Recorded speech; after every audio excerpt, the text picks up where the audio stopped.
कहते हैं इतिहास हमेशा विजेताओं की कहानी लिखता है, पर हारने वालों की, त्याग करने वालों की या उन औरतों की कहानी जो किसी नायक के पीछे खड़ी थी, वो अक्सर भुला दी जाती है।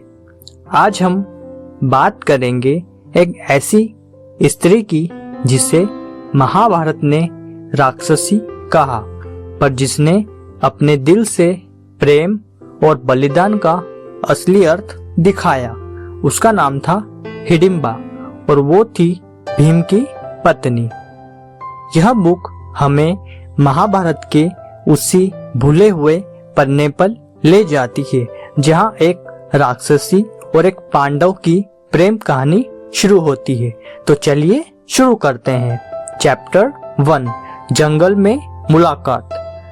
लक्षागृह से बचने के बाद जब पांडव जंगलों से भटक रहे थे, वही एक वन में उनकी मुलाकात हुई हिडिंब और हिडिंबी नामक भाई बहन से। हिडिंब एक राक्षस था, खून का प्यासा, पर हिडिंबी अलग थी, शांत, संवेदनशील और अपने मन में इंसानियत लिए हुए। जब उसने भीम को देखा तो पहली बार उसे किसी मनुष्य में वह शक्ति और पवित्रता दिखी जिसकी उसे तलाश थी। हिडिंब ने आदेश दिया था, इन पांडवों को मार डालो, पर हिडिंबी ने अपने दिल की सुनी और विद्रोह कर दिया।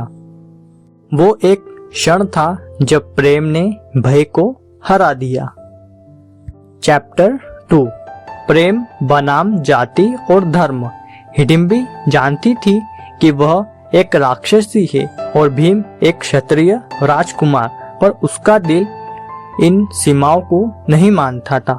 कविता के शब्दों में प्रेम किसी जाति, धर्म या कुल का नहीं होता, वो तो बस आत्मा की पहचान करता है। भीम ने भी उसकी सच्चाई को देखा और जब उसने अपने भाई माँ की अनुमति ली तो कुंती ने कहा, यह विवाह अकाल्पनिक होगा। भीम, जब तुम्हारा पुत्र जन्म लेगा तब तुम्हें लौटना होगा। फिर भी हिडिंबी ने यह स्वीकार किया क्योंकि उसके लिए प्रेम पाना नहीं देना था। चैप्टर 3, घटोत्कच का जन्म। समय बीता और हिडिंबी भीम का पुत्र जन्मा, घटोत्कच, जो आधा राक्षस और आधा मानव जाति से मिलता जुलता था।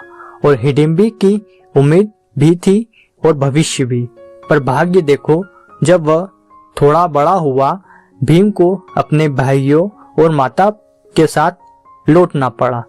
हिडिंबी ने कहा, कुछ नहीं, बस मुस्कुराए, क्योंकि उसे पता था कि उसका प्रेम अब सिर्फ उसकी यादों में जिएगा। उसने अपने पुत्र को वीरता और धर्म की शिक्षा दी कि चाहे लोग तुम्हें राक्षस कहे, पर तुम्हारे कर्म तुम्हें मानव बनाएंगे। चैप्टर 4, युद्ध और बलिदान। वर्षों बाद कुरुक्षेत्र का युद्ध आया और वही हिडिंबी ने अपनी सबसे बड़ी परीक्षा दी। कृष्ण के आदेश पर घटोत्कच को युद्ध में बुलाया गया क्योंकि वो कर्ण और दुशासन जैसे योद्धाओं के लिए भयानक था। हिडिंबी जानती थी यह युद्ध धर्म के नाम पर हो रहा है, पर उसमें इसका बेटा मारा जाएगा। फिर भी उसने कहा, जा मेरे पुत्र, तेरे प्राण जाएंगे, पर तेरी माँ को गर्व रहेगा कि तू धर्म के लिए मरा। तब घटोत्कच रणभूमि में गिरा तो हिडिंबी की आंखों में आंसू नहीं बल्कि गर्व की ज्वाला निकली। चैप्टर 5, भुला दी गई रानी। युद्ध खत्म हुआ, पांडवों ने राज्य पाया, पर किसी ने उस औरत का नाम नहीं लिया जिसने उनके परिवार के लिए अपना सर्वस्व बलिदान दिया था। ना हिडिंबी को पांडव पुत्रवधू कहा गया, ना राजमाता, वो तो बस राक्षसी कहलाती रही। कविता यहाँ एक सवाल उठाती है, क्या नारी की पहचान उसके रूप से होती है या उसके कर्म से? क्या प्रेम में जन्म की सीमा होनी चाहिए? चैप्टर 6, हिडिंबी का संदेश।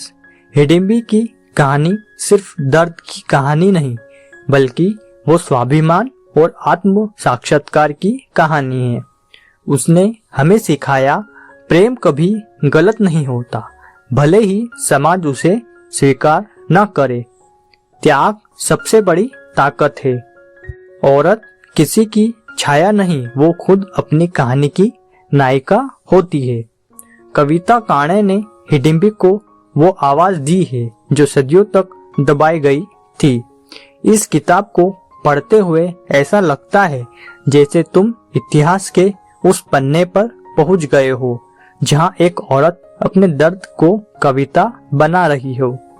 दोस्तों, अगर तुम्हें लगता है कि महाभारत बस युद्ध और राजनीति की कहानी है, तो यह किताब तुम्हारा नजरिया बदल देगी। ये सिर्फ हिडिंबी की कहानी नहीं, यह हर उस इंसान की कहानी है जिसे समाज ने गलत समझा, पर जिसने फिर भी सही काम किया।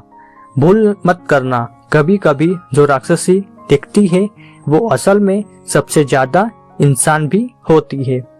अगर तुम्हें यह कहानी पसंद आई तो वीडियो को लाइक और चैनल को सब्सक्राइब करना ना भूले। फिर मिलेंगे ऐसी किसी इंटरेस्टिंग बुक समरी के साथ। तब तक के लिए नमस्कार।